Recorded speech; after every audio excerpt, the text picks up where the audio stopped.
বিসমিল্লাহির লেবু আপনাদের খুব ছোট অবস্থায় দেখিয়েছে, দেখেন ফলনগুলা। লেবু এখন বড় হয়েছে, কি সুন্দর। এক এক থোকায় থোকায় দেখেন কি পরিমাণ ফলন। আসলে যত্ন করলে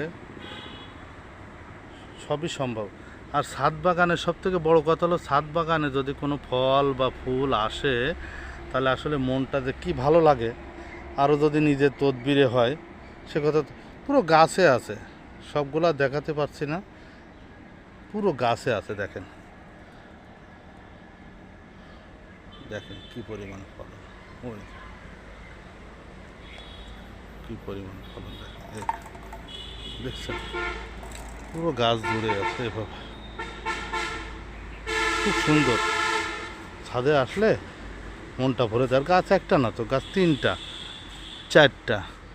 দেখুন এ গেছে ফলন, এ গেছে এ গেছে, এ দেখেন এক এক থলি দেখেন কতগুলা করে।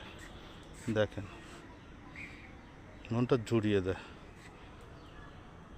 কেমন লাগলো আমার গাছের লেবু জানাবেন কমেন্টে।